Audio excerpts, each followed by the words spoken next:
Bismillahirrahmanirrahim. Assalamualaikum warahmatullahi wabarakatuh. Perkenalkan, nama saya Zainal Abidin MPD, Guru Fikih Madrasah Aliyah Ma'arif Nahdlatul Ummah Jaraan Banyudono Ponorogo, dan juga sebagai mahasiswa BPG pada batch 1 tahun 2025 di Universitas Wahid Hasyim Semarang. Pada kesempatan hari ini kami akan melaksanakan uji kinerja, yaitu dengan membuat video pembelajaran pemulasaraan jenazah bagi kelas 10 semester 1 di MA Ma'arif Nahdlatul Ummah Ponorogo.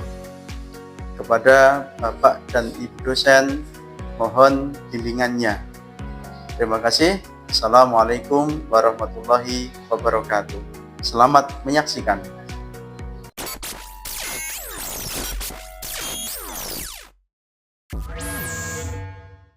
Assalamualaikum warahmatullahi wabarakatuh. Waalaikumsalam warahmatullahi wabarakatuh. Gimana anak-anak, sehat semua nggih? Alhamdulillah. Alhamdulillah.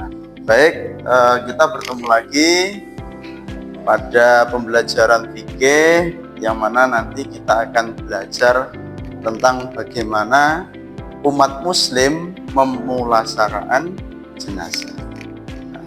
Oke, sebelumnya kita cek dulu kehadirannya. Semuanya masuk ya? Masuk. Sebelum kita mulai, nah ini ada sebuah syair yang mana ini peninggalan nenek moyang kita. Ya, kita nyanyikan bersama-sama. 1, 2, 3.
Syair sungguh mendalam. Bahwasanya apa?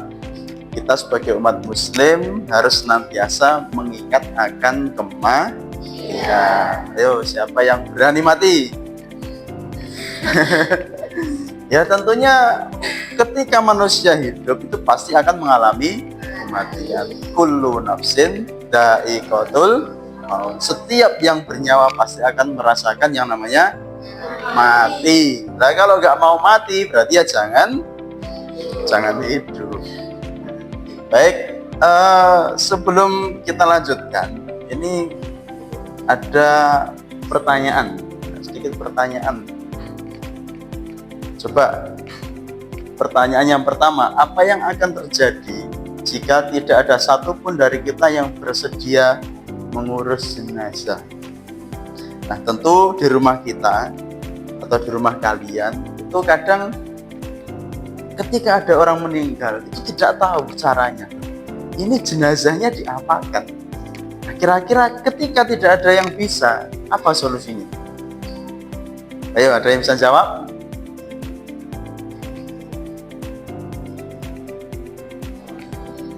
Tidak ada? Sekarang saya tunjuk. Coba Ida, Suhaida, ketika tidak ada satupun dari kita yang tidak bisa mengurus jenazah, yang tidak bersedia mengurus jenazah, kira-kira apa yang harus dilakukan? Coba dijawab Ida.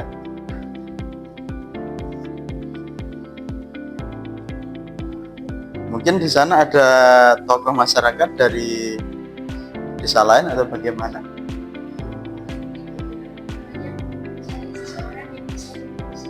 Oke, jadi berusaha mencari siapa yang bisa mengurus jenazah. Jangan sampai tidak bisa ngurus, kemudian sok bisa mengurus, akhirnya malpraktek. Jenazahnya kasihan nanti tidak dirawat dengan baik.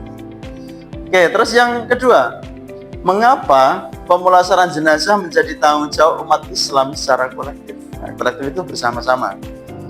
Coba kita coba, ada yang tahu hukum mengurus jenazah itu apa hukumnya? Ya, silakan. Fardu kifayah, betul? Betul. Apa itu fardu kifayah? Coba Ridho. Apa Ridho fardu kifayah? Ada yang bisa bantu? Coba Yayan.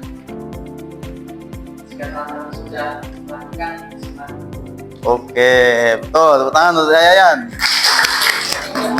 Jadi fardu kifayah itu adalah fardu perwakilan. Artinya ketika satu anak atau satu orang itu sudah melakukan, maka gugurlah semua kewajiban. Sama jenazah, kalau sudah ada satu yang mengurus, maka semuanya gugur kewajiban mengurus jenazah. Coba sekarang yang ketiga, bagaimana perasaan kita atau perasaan kalian saat melihat keluarga yang berduka dan tidak tahu cara mengurus jenazah? Nah, bagaimana? Ada orang meninggal, kemudian sedih sekali, kehilangan orang yang dicintai, cuma dia juga bingung, loh, saya tidak bisa ngurus jenazah. Gimana? Yang kebetulan kamu semua yang bisa mengurus jenazah, kira-kira apa yang akan kamu lakukan? Coba Zaki, apa yang kamu lakukan Zaki? Kira-kira membantu atau membiarkan? Nah, membantu. Coba Fatijah, membantu apa membiarkan kira-kira? Membantu. Nah, ketika ada tetangga kita yang kebetulan tidak bisa mengurus jenazah, maka kita harus membantu. Gimana perasaanmu? Sedih apa gimana kalau ada orang meninggal? Ikut sedih. Ya, nggak boleh ketika ada orang meninggal malah ngopi di sana, kemudian ikut rokokan di sana, bertawa-tawa di sana, tidak baik. Kita harus menunjukkan rasa empati. Pertanyaan terakhir, apa makna penghormatan terhadap jenazah dalam Islam? Kan jenazah itu sudah tidak bernyawa, tidak bisa gerak, tidak bisa berbicara. Terus kita itu harus tetap menghormati. Apa maknanya kira-kira? Ayo, ada yang bisa jawab?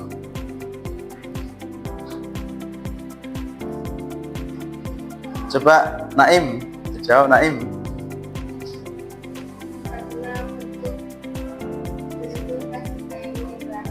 Oke, karena bentuk kasih sayang yang terakhir yang kita curahkan kepada orang yang kita cintai. Oke, tepuk tangan untuk Naim.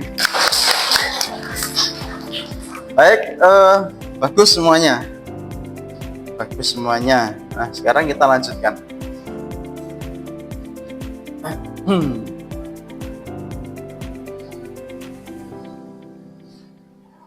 Nah, ini coba kamu amati video yang akan saya putar ini, coba amati.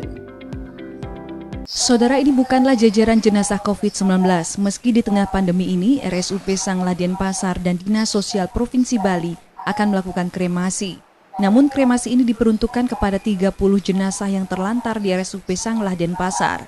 30 jenazah tersebut merupakan bodi, orok, dan kerangka yang ditelantarkan sejak 2017 hingga 2020. Proses kremasi ini telah mendapatkan pembebasan dari polisi dan Dinas Sosial Provinsi Bali. Kremasi kali ini akan dilakukan 2 tahap, yakni pada Senin, Selasa, 9 dan 10 November 2020. Kremasi dilakukan sesuai kepercayaan Hindu di Bali dengan tingkat yang paling sederhana. Upacara dilakukan mulai dari ruang jenazah hingga pelepasan menuju rumah kremasi. Bertempat di rumah krematorium Kita Mumbul Badung, kremasi jenazah bekerja sama dengan Dinas Sosial Provinsi Bali dilakukan. Setelah dikremasi akan juga dilakukan upacara nganjut ke Segara di Pantai Matahari Terbit Sanur Denpasar. Direktur Perencanaan Operasional dan Umum RSUP Sanglah mengatakan pelaksanaan kremasi bagi jenazah terlantar akan meningkatkan kapasitas penyimpanan jenazah di forensik RSUP Sanglah. Agar tidak terlalu lama. Nah, baik. Di situ tadi kita lihat ada apa, Cah? Ada jenazah terlantar, tidak diurus. Nah, kira-kira gimana perasaan kalian? Kalau kalian sebagai jenazahnya lah, paling tidak. Sedih apa enggak? Oh, sedih. Ya Allah, kemana anak saya, kemana saudara saya, kemana teman-teman terdekat yang dulu mencintai saya. Kok kenapa ketika meninggal saya tidak diurus? Nah, itulah yang dirasakan mayit ketika dia meninggal. Nah, kemudian ketika seseorang meninggal itu ada beberapa kategori jenazah. Nah, jenazah yang pertama yaitu apa? Jenazah muslim. Apa kewajiban kita ketika ada orang muslim yang meninggal? Memandikan, mengafani, menyolati dan menguburkan. Kemudian yang kedua, ketika ada orang yang syahid dunia akhirat, maka disolati, kemudian dimakamkan. Jadi bajunya dia yang dibuat untuk perang, kemudian dia meninggal, nah itu adalah kain kafan yang digunakan untuk memakamkannya. Jadi tidak perlu ada tambahan kain kafan. Yang ketiga yaitu adalah bayi prematur, yaitu dengan cara dimandikan, dikafani, dimakamkan, atau tidak perlu disolati. Kemudian yang terakhir adalah kafir dhimmi. Ketika ada tetangga kita yang meninggal, dia Hindu kah atau Buddha atau Kristen, ketika dia meninggal maka kewajiban kita adalah yang pertama memandikan, kafani, menguburkan. Nah, itu jadi tidak disolati.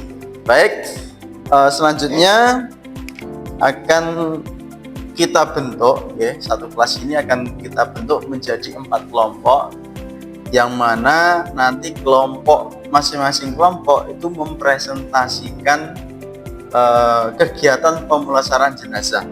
Nah, nih biar enak ya. Yang laki-laki kelompok pertama, yang ini baris pertama ini kelompok 2, baris ketiga adalah kelompok 3, baris keempat kelompok yang keempat.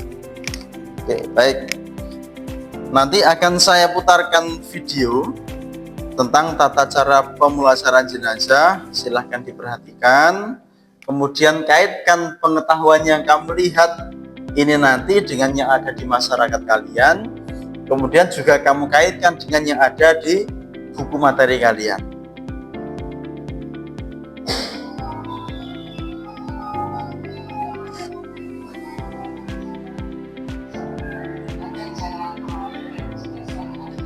Nah, ini adalah tentang bagaimana cara memandikan jenazah laki-laki.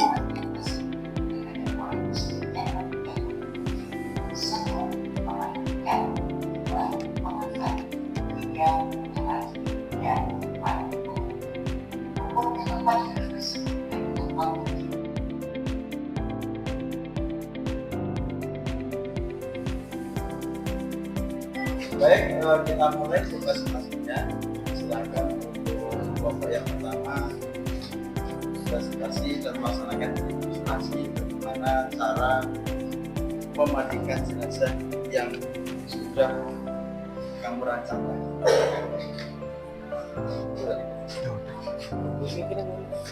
Assalamualaikum warahmatullahi wabarakatuh.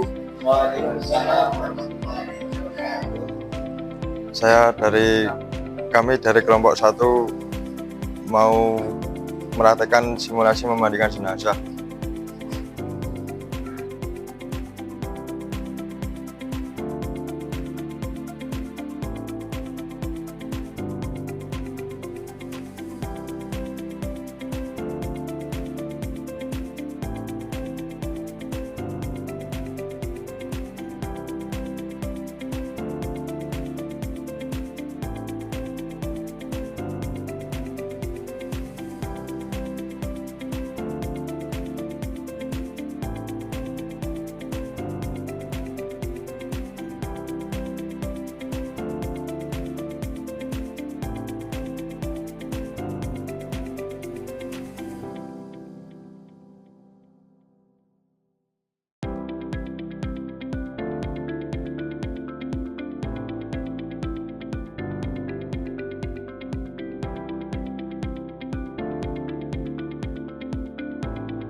Kedua yaitu mengawali jenazah. Silakan kelompok yang kedua.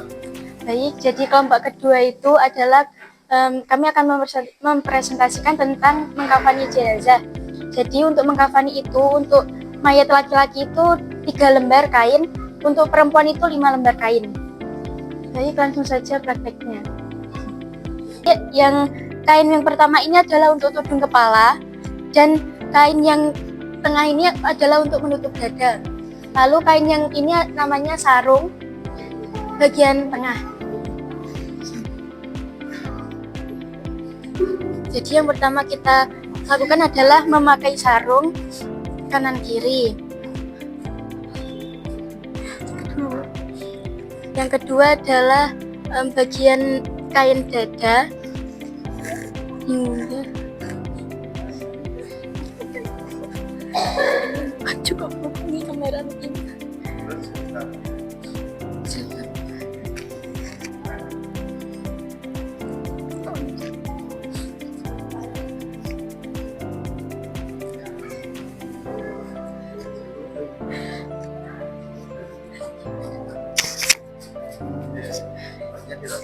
Bagus. Oke, sekarang di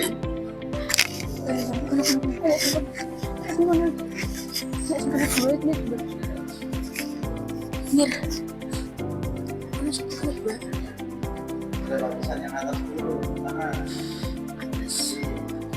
dia tidak penting.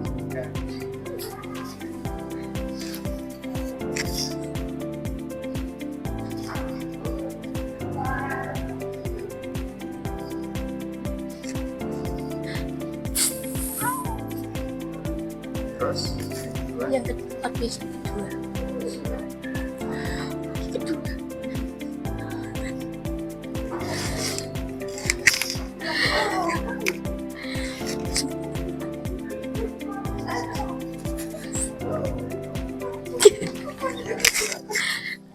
Kok bisa?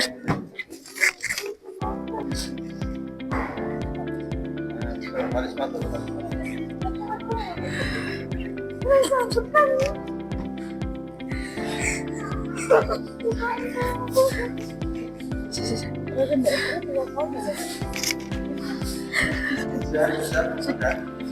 Jadi kami dari kelompok 2 sudah mempresentasikan tentang mengkafani jenazah. Baik, dari kami jika ada kurang lebihnya kami mohon maaf.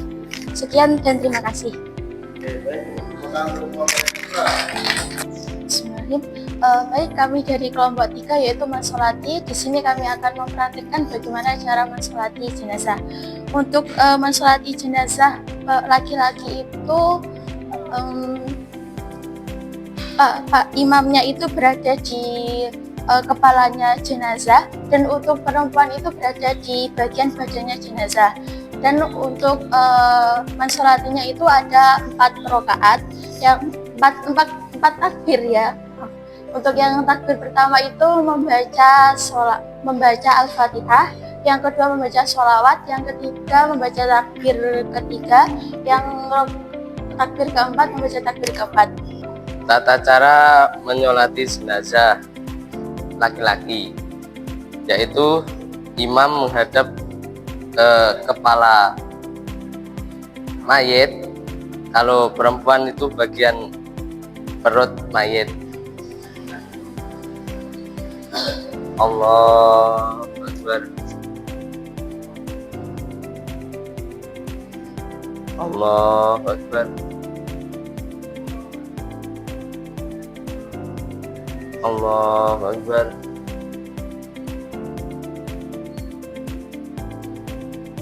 Allahu Akbar.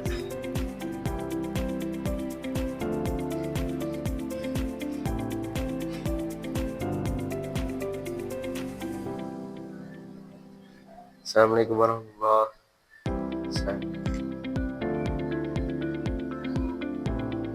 Dunia hasanah wal akhirati hasanah wa qina adzabannar. Bismillahirrahmanirrahim. Sekarang simulasi menginfokan jenazah. Ayo kelompok yang keempat silakan. Oke, yuk silakan kelompok yang keempat.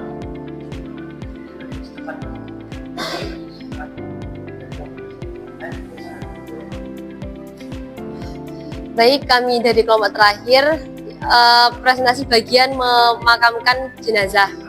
Baik, untuk memakamkan jenazah itu untuk liang lahatnya biasanya kurang lebih setinggi tingginya manusia, tinggi badan dalamnya. Terus untuk lebarnya itu biasanya kurang lebih setengah tangan. Baik, untuk tata caranya, sebelum mayat dimasukkan ke dalam liang lahat itu dilepas terlebih dahulu talinya.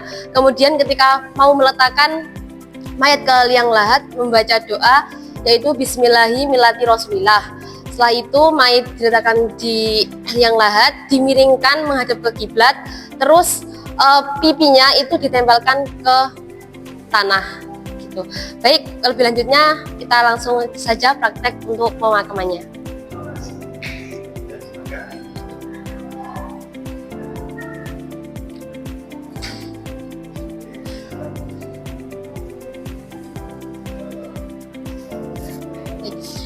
Baik, kita lepas talinya terlebih dahulu.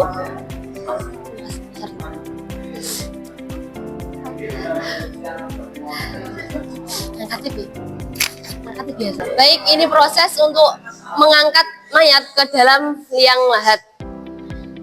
Silakan.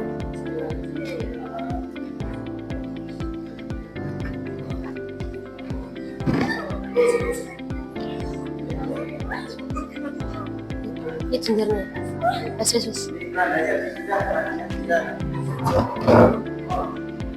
Terus jenazahnya dimiringkan. Kemudian jenazahnya dimiringkan. Dibuka talinya.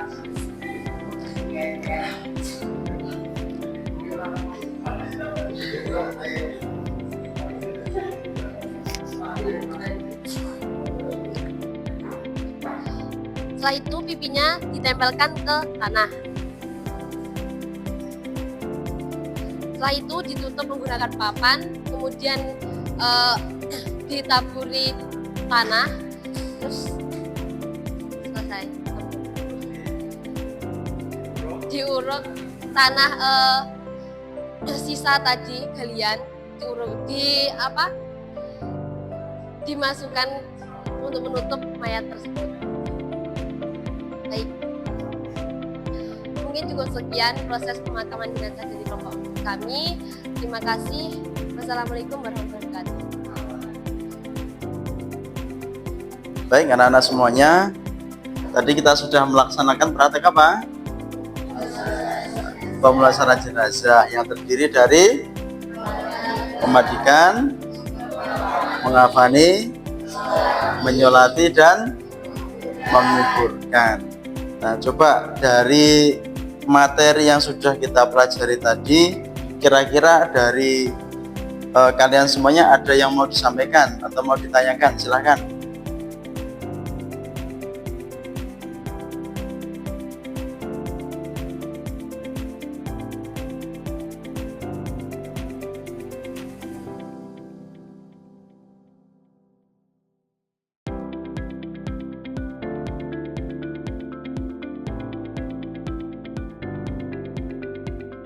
Baik, jadi dari awal sampai akhir kita tadi melaksanakan kegiatan pemulasaran jenazah.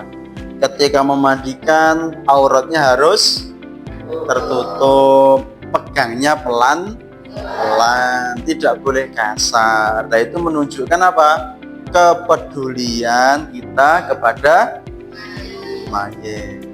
Yaitu apa? Kedudukan manusia walaupun sudah meninggal tetap kita hormati. Sama halnya dengan tadi yang mengafani, kafaninya juga kafani yang baik, pegangnya pelan-pelan, ngangkatnya juga pelan-pelan, tidak boleh gerusa-gerusu, tidak boleh kasar, tidak boleh.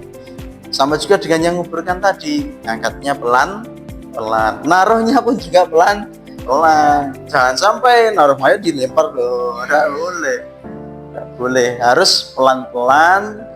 Bagaimana cara agar mayat itu nyaman terhadap apa yang kita lakukan. Jadi sekali lagi apa? Walaupun mayat itu sudah tidak bernyawa, tapi kita harus memperlakukan dengan sebaik-baiknya. Nah, kita melakukan itu sebagai bentuk rasa kepedulian kita bagi sesama manusia.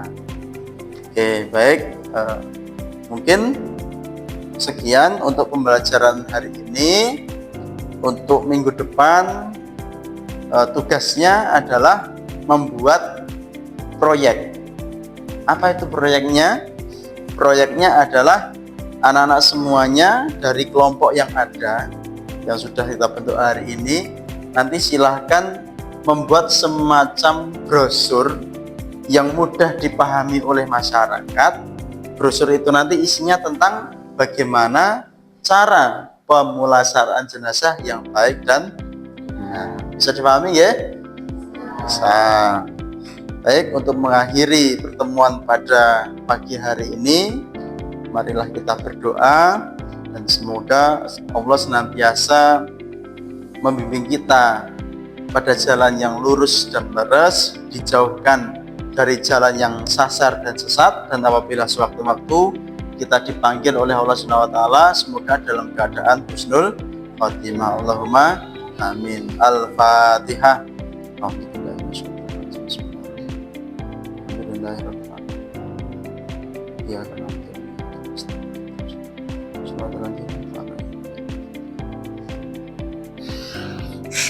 Terima kasih. Ada kekurangan dan kesalahan, mohon maaf. Sampai bertemu di pertemuan selanjutnya. Wallahul muwaffiq ila aqwamit thoriq. Wassalamualaikum warahmatullahi wabarakatuh.